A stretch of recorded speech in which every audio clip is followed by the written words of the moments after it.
I'm Tina. This is To the Inner Wild. Hopefully we don't have any sound fluctuations here. But let's first off invite the angels, spirit, our higher selves, so both you and I. This is a timeless message, a timeless reading.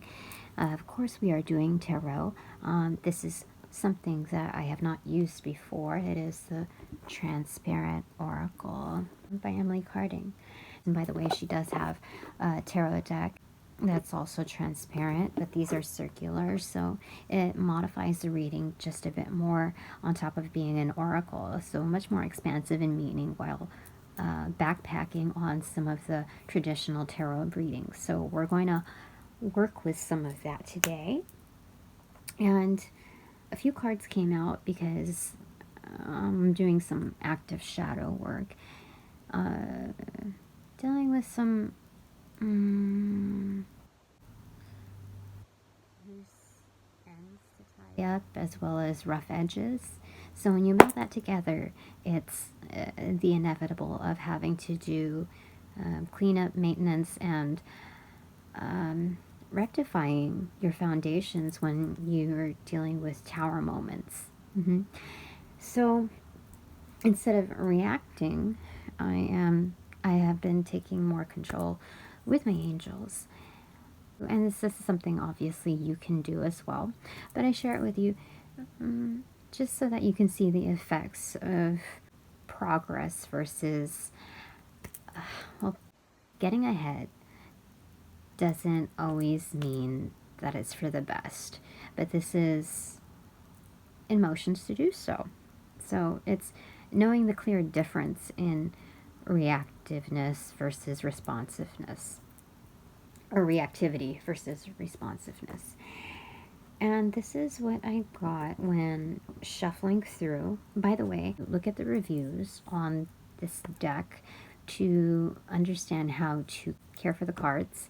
This is not just in the whole spiritual aspect, but this is the physicality of and maneuverability and shuffling, etc., because there's a certain texture that's involved with it and its care.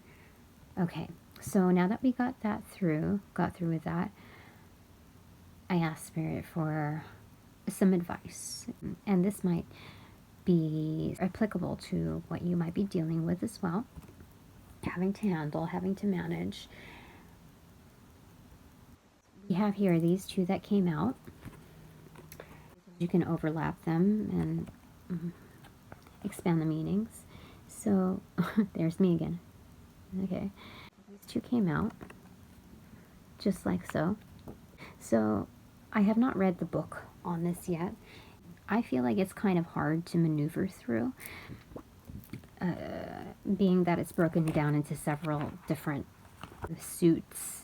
What I really meant to say is that there are 7 suits as opposed to 4, measuring all 7 directions and elements paired with them. Though I haven't quite figured out some of the totem crossovers, like owl is not east or wind, but north, which is earth. And that said, in observing the structure briefly after the reading, the cards can still be intuitively read.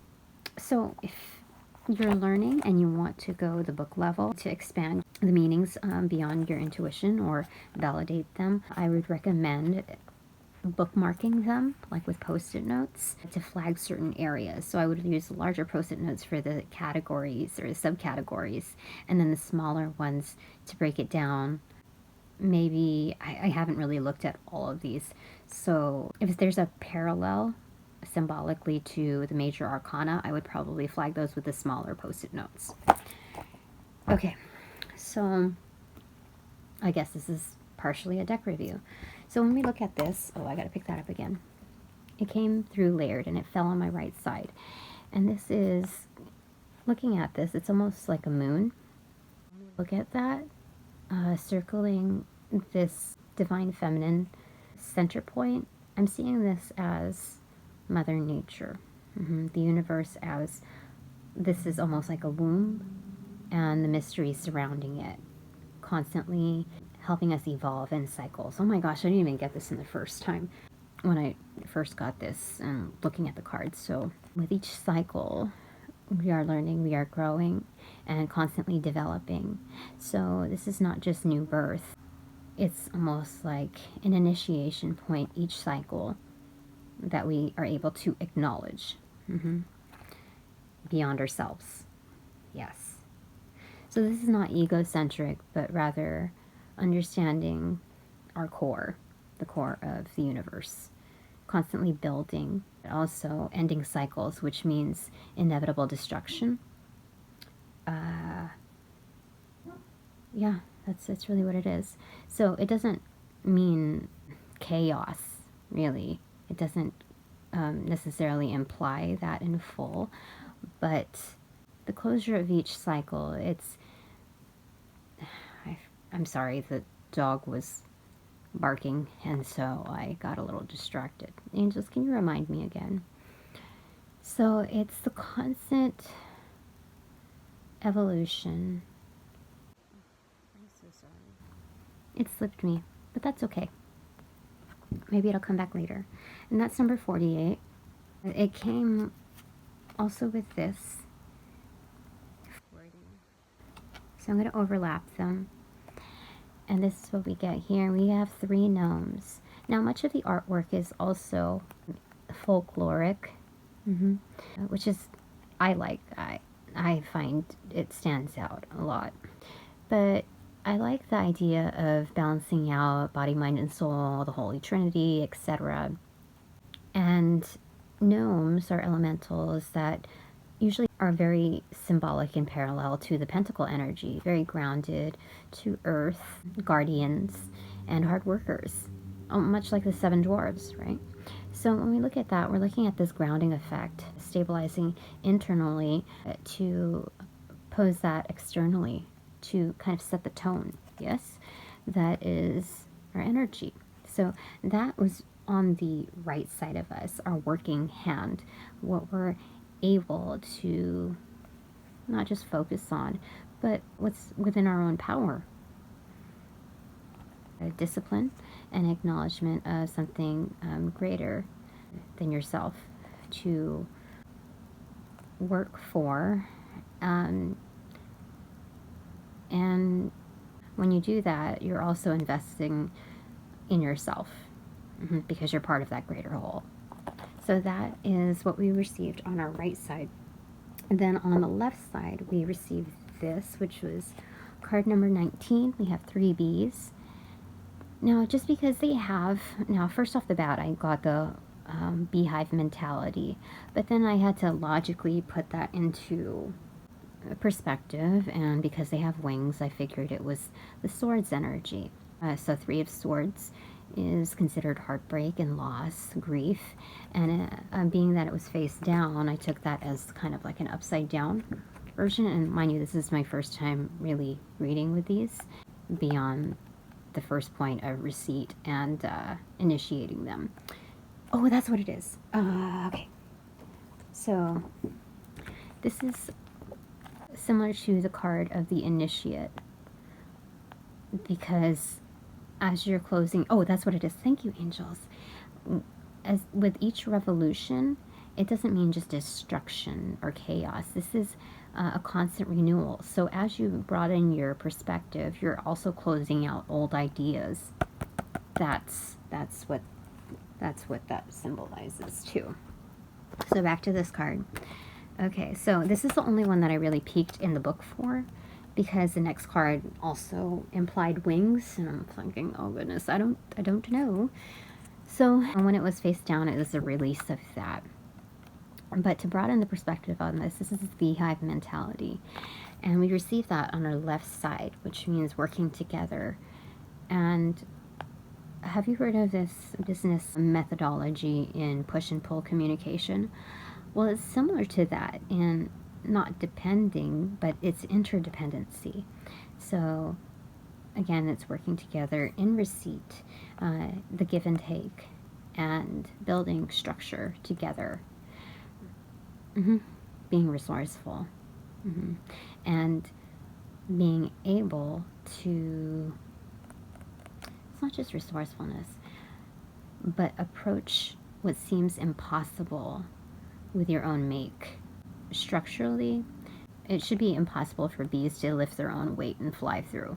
because of the size relativity between their wings and their body. So it's being able to carry a lot. It's almost like the concept of how much an ant can carry, what weight they can bear, but being able to do that in flight. Carry their own weight. That's really what that is. Holy moly, angels, you're amazing. So that's on our right side, our receptivity. And then what came out in front of me was this one. I'm still trying to put terms into it. Number 53.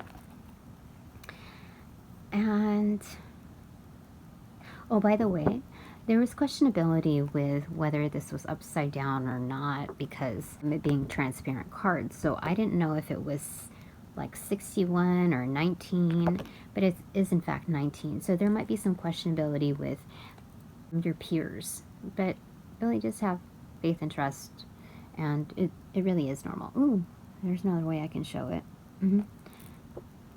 Okay. So, oh, and bees, mind you, are not wallflowers.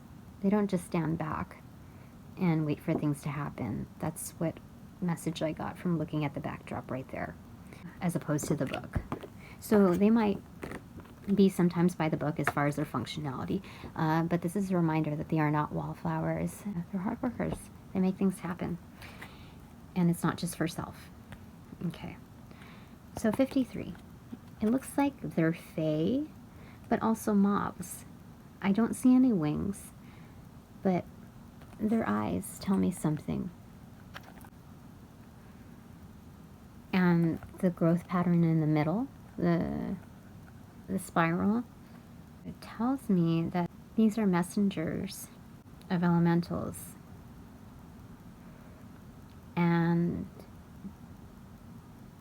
they are of a different frequency that can tap into our own. They offer light, they offer growth. It's what's ahead of you. You see the antenna here?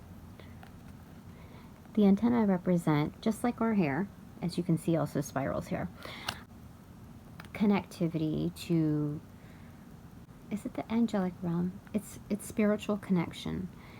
Our hair follicles. Yes. So the antenna are very similar to that.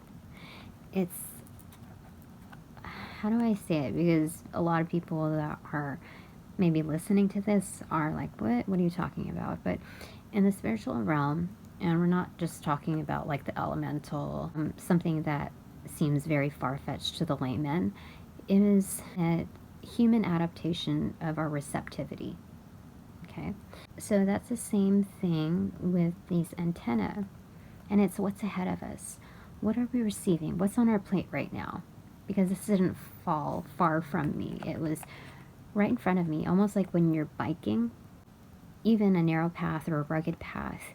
It's always important to look ahead of you rather than down, and not to doubt yourself in your traction, because the single ounce of doubt is what manifests into how you move forward.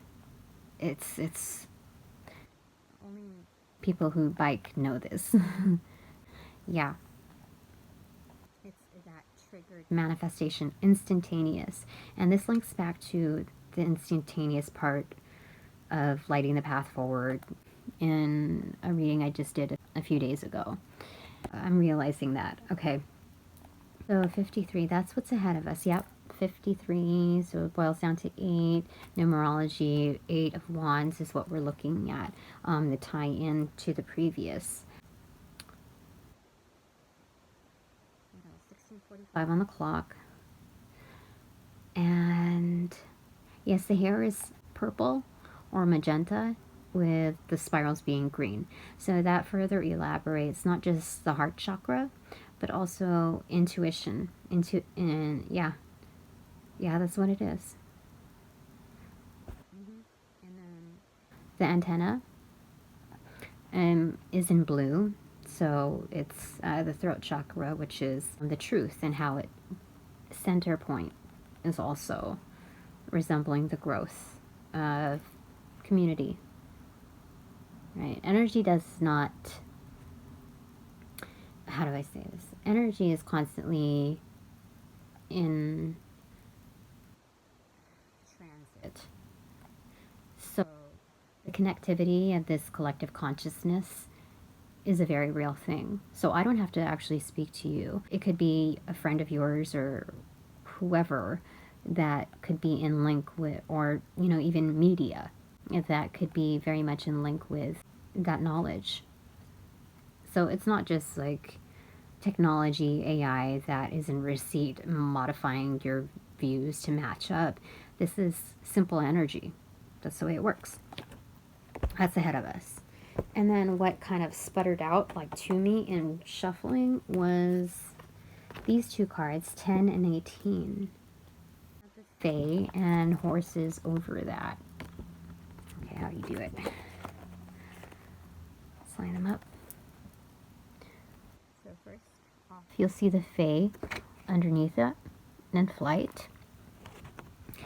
And these are almost like divas.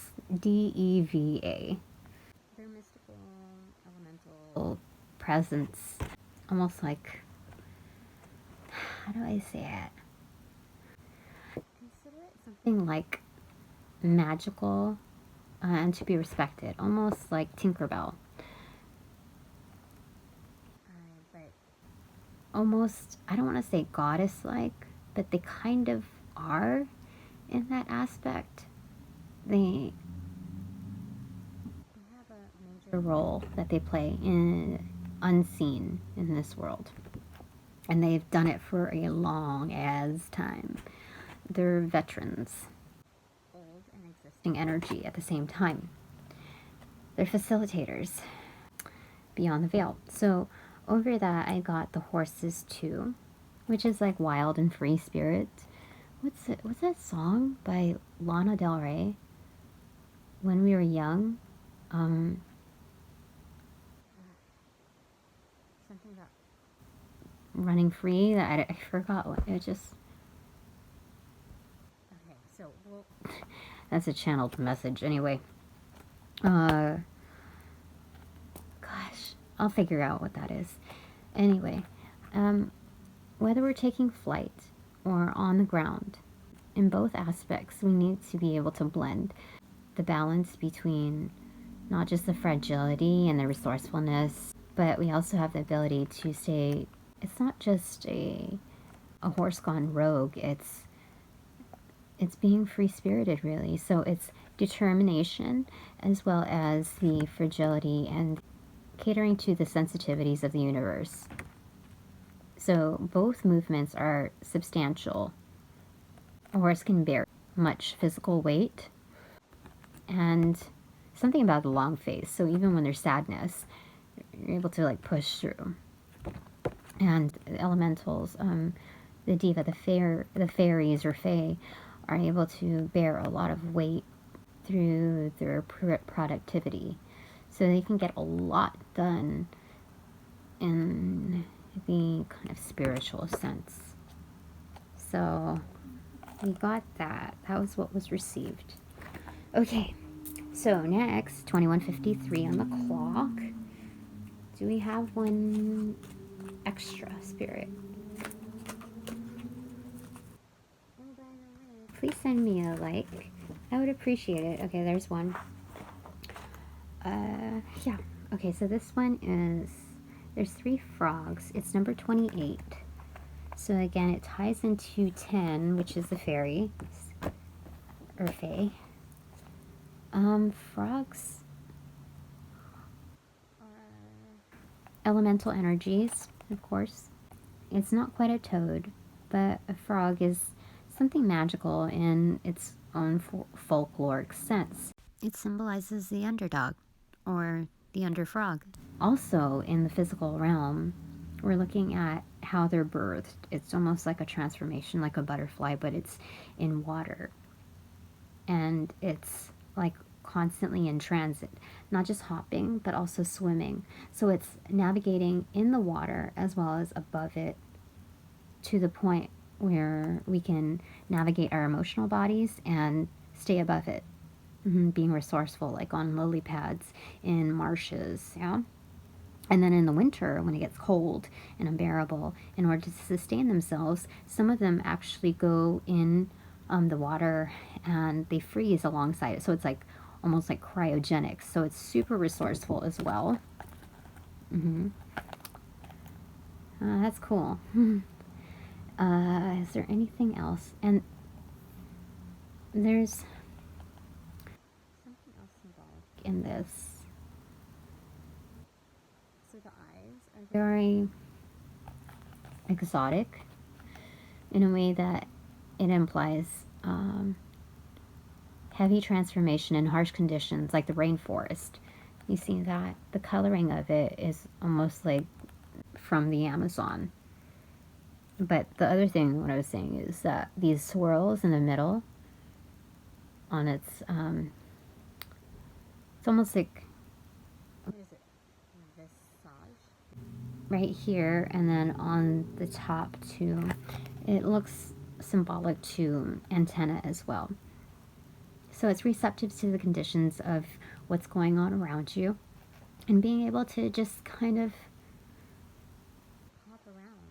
Not an escape, but just, oh my gosh, I had a little burp kind of thing stuck in my throat, and it was like a rivet, like, I don't know if you heard it, 24:44 on the clock. So I think that's really it. Oh, did you just notice this? Look. Look. Okay. Very cool. I feel like we have to read that. That's something that we need to read. 10. This is the East. East is the direction of the dawn of new beginnings and fresh ideas. Hence, this is where the deck begins. This direction corresponds with the element of air, and thus with knowledge, intellectual matters, and thoughts. So we got 10, which is the last signifier of this phase, it looks like, of this category. Yeah, okay. So keywords: freedom, imagination, shape-shifting, and inspiration, also originality. Yeah. So this is the Sylph, if I'm pronouncing that correctly. Page 29. Sylph is portrayed as the beautiful winged being in yellow and blue and colors of... Oh, wait. No, that was the wrong one. It's 53. Okay, let me just finish that because obviously there was some kind of connection. As the elemental of air, she exudes the most attractive qualities of the element, but can also be as harsh as a sudden storm. This card can guide us in ways of element of air and show us how to be at home in its environment. Knowledge and pursuit of truth through ideas are areas of which this card can lend its strength, teaching us how to reach our heights with ease. Although sylphs are commonly perceived to take the form of ethereal females, they have the ability to take a great many forms as befits being of the least tangible element. We can emulate this skill in our own lives, adapting to situations and taking on multiple roles with ease. Sylph can act as a muse, working through our imagination to bring out our most original ideas. Yeah, remember about bearing weight? Handling a lot, but in like an intangible sense, like doing a lot of things, being able to get a lot done. Her breeze can clear away negative thoughts and leave us reinvigorated or run through our lives like a tornado. In a reading, Sylph can also represent an individual with a detached yet compelling personality, attractive despite their airy distance, and with a quirky intelligence. There's more to this, but I want to move on to 53, which was on the cover. Page 96, and it's part of the categorization of below. As above, so below, yeah? The average person does probably not much consider the importance of the realm beneath our feet, nor would they likely be aware of the spiritual beings that inhabit it. Most people who consider spirituality tend to look to the heavens above, hoping for ascension and escape from the earthly realm. The spiritual realm below our feet, however, offers its own riches, guides, and wisdom, leaving us the opportunity to strengthen our roots so that our branches may reach even higher. Cool. It's true. That's true. Okay. So I forget how to pronounce this, but it's this Sid, I forget. Truth, beauty, nature, perception, creativity, and cooperation, just like we said, because of the color coding as well. Yeah, that's what, yay, we did it. Oh, it pronounced she. Okay. She is the ancient Gaelic name for the Celtic fairy race who once walked the surface of the world and now dwell in the starlit kingdom beneath the hollow hills. This guide encourages us to look beyond the everyday perception into the unseen magical realms. Yeah, yes. Oh, I just felt the chills. Okay.